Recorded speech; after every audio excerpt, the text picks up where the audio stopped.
Greetings and hallucinations to all you folks out there. It is time for another entry into Another One Bites the Dust. This game, we're going to be looking at Pancake of Doom. I must say, I love these guys' names. This is the Pancake of Doom versus a Wicked Eraser. How can you possibly get a better match than this? This sounds like something that would happen in the WWE or something. But nonetheless, we will cast this game. Pancake of Doom was having some problems dealing with Aeon as Cybern, which we have briefly touched on before, but this is a slightly higher ranked game, so I figured we would watch this one and see how they dealt with it. Pancake of Doom is 1138 and Wicked Eraser is 1326. That is right there in the middle range of the ladder rankings, maybe a little bit higher than mid-rank. So we should see at least some solid gameplay. I won't have to worry so much with the initial build orders because we can pretty safely assume that there's not going to be any of the horrendous stalling or the very serious blunders that plague the lower ranking games. Although I do notice right off the bat the waypoint has not been set for that factory, so all of the units coming out of it are being very much delayed. Lost about 4 seconds on the progress of that Mantis. Good job getting that thing out. I'm going to pick up that flare that came. And then losing some time on that Mantis as well, and then a second or two on the Engineer. It is okay for the Mantis to get a head start. The Scout can catch up to it. So, you know, by the time the Scout builds, your Mantis will be up here, and the Scout will catch up to it somewhere in this area. And then you'll have radar coverage past the halfway point on the map. But that will give you like a 4-second head start on running across the map, and 4 seconds is huge when you're talking about a push. See, this Engineer up here, are you going to catch it? And tanks coming in to intercept, no damage done to the Engineer. That Engineer, I firmly believe you could have killed it in the 4 extra seconds you would have had not stalling the Mantis right here in the base. That would have denied a mass extractor and slowed your opponent down. I do like the manual reclaim coming in down here. I think that is pretty much the only reclaim on the map besides trees. Yes, it is. The 2 corners. Right here and right here. And a few more Auroras coming. Got 2 Mantis in to deal with it. Mantis using their superior speed to run down that Aurora and take it out. Nicely done there, and losing your Mantis up here, although you did get a mass extractor denial. I think, yes. Alrighty. Going for air very late. It is 4 minutes, and you've got your air factory up, but I've not seen any opposing air, so I guess that's not a bad thing. You are going to need a lot of bombers to deal with the Aeon. Hopefully you can get them out and maintain air control. No mechs upgrades so far. That is a good thing to see. Not trying to suicide with an early mechs upgrade. And a bomber. Brilliant, my good sir. You are doing all of the appropriate things and doing them, yes, doing them correctly. Alright, got a little bit more land units on Wicked Eraser's side. Got the land scout, or the air scout coming. It's going to let you see he has 5 land factories, has not even started to build an air. There's his ACU, and he, let's see, building a P-Gen close to his mass extractor. I would be curious to see if he's trying to get an early Tech 2 mass extractor upgrade. Yes, he is. Off of the reclaim up here, he is getting a mass extractor upgrade. That is going to put him slightly ahead on eco as long as you don't run him over. My comment on that would be, why, let's see, you have 2 less eco, 634, and roughly the same amount of reclaim. Built a few extra power generators. I would be curious to know why you don't have more units than he does. Because he is dumping mass into this Tech 2. You did get a gun upgrade. That is a good thing. Alrighty. Got the bottom section here is walled off. Auroras will not be able to pass through that, and it looks like Wickedy Racer is trying to do the same thing on the north side, but you are going to be able to snag that engineer, and you're going to start moving in. Gun upgrade is a smart idea if you're going to be fronting with your ACU versus Aeon, because as we all know, the Auroras outrange your commander, so they can kite your ACU to death.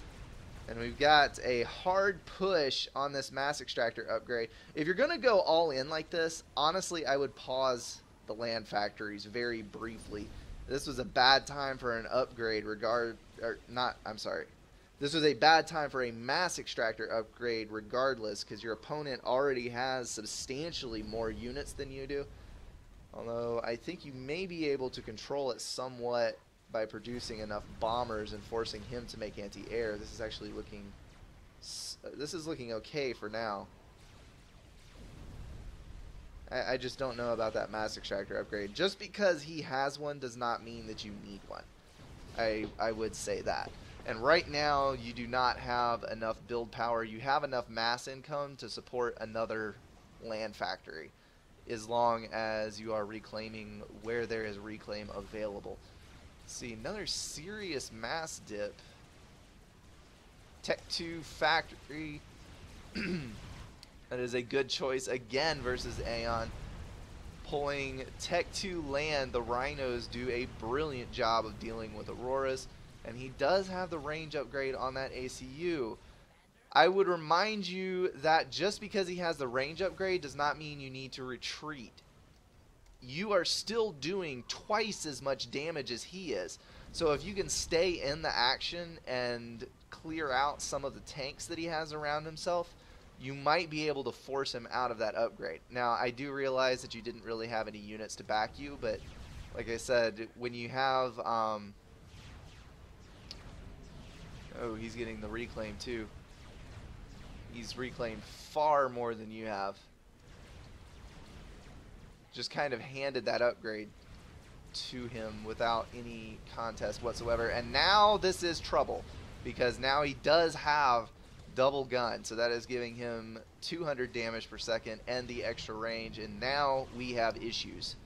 This is very, very bad. You have 2 Rhinos and a gun comm versus a ton of Auroras and a double gun Aeon ACU.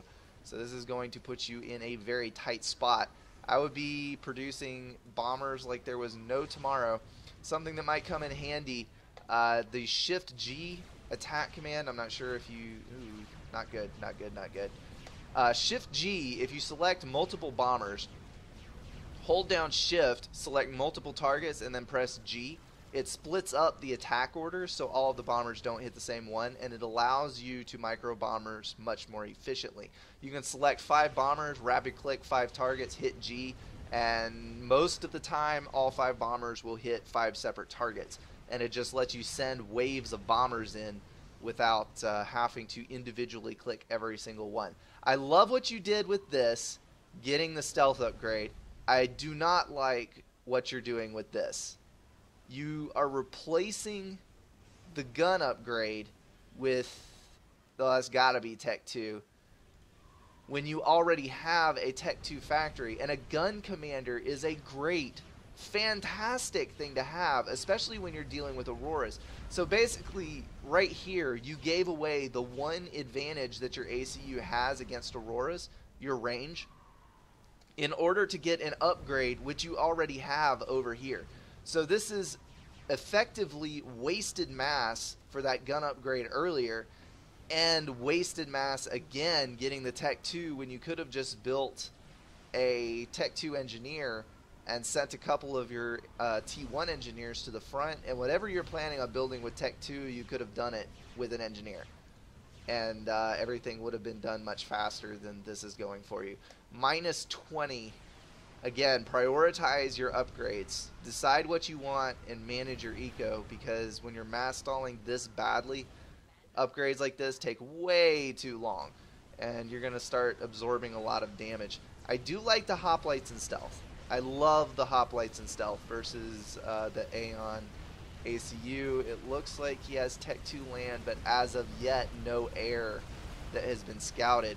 So as long as you micro well and use the range to your advantage, you should actually be able to not take fire from that ACU if you can keep yourself stealth. And that is not happening currently. I think the main issue that we're experiencing here is panic mode. Oh, so much reclaim in the center there. So much reclaim in the center. So much mass to be had. And a lot of it within reach of your ACU. If you really want that Tech 2 point defense, if you really want a point defense, which I somewhat disagree with, but I can see its usefulness here due to the fact that you do have a choke to guard, why not suck up a couple of these wrecks to get that thing online faster? I mean, you are doing it now, but tack launcher? I am genuinely puzzled.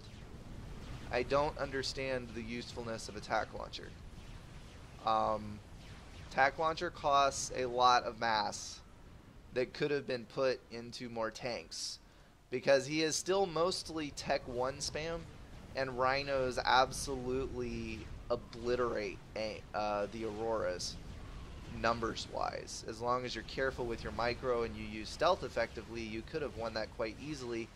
But instead, going for a tack launcher is, to be completely honest, a terrible decision. And there is one loaded. Are you going to launch? Where's it going? Not going to launch. And this is where your gun comm would have come in incredibly handy. You can keep him at arm's reach with a Tech 2 point defense, 1 or 2 of them, or 3 or 4 of them with the cost of that TML. And then run in and out using the stealth on your ACU. You can easily get in range of his commander and start laying down fire on him. Use the stealth on your gun comm, or even better idea, instead of trading your gun upgrade for Tech 2, why not get the stealth upgrade on your ACU so that you can stay away from his range commander? That would have been a brilliant option. I would have loved to have seen that. And I believe the stealth upgrade is actually cheaper than Tech 2, if I'm not totally mistaken. Tech 2 is 720 mass, stealth is 350, and far less power. You could have actually pulled off a stealth upgrade without the huge stall that you experienced earlier, and you would have actually been better off. You would have had a much tougher ACU. Not health-wise, but he would have to have you scouted with line of sight in order to fire on your ACU. So that would put you well on your way to completely outclassing all of his spam and his ACU. Stealth is your friend when you're dealing with a range comm. Alrighty, slightly depressing circumstances here, but I think we can learn some solid gameplay lessons. I would love to hear the 2K crowd comment on this game, see whether they agree with my analysis or not. You could probably get some much more detailed tips from them, but that is, I think when you saw his double gun commander, you panicked and made some, quite frankly, terrible decisions about what to do next. The tack launcher was a mistake. Trading the gun for Tech 2 was a mistake. It's just a, I guess you'd call it a comedy of errors. One bad choice piled on another bad choice ends up in you getting killed. Alrighty, that is going to wrap up this game. Hopefully you guys enjoyed it from the standpoint of learning, if not from the standpoint of entertainment. That is a classic example of why you need to use the Cybern strength and not try to fall back on point defense and turtle tactics. Alrighty guys, that is going to wrap it up for me. I will see you next time.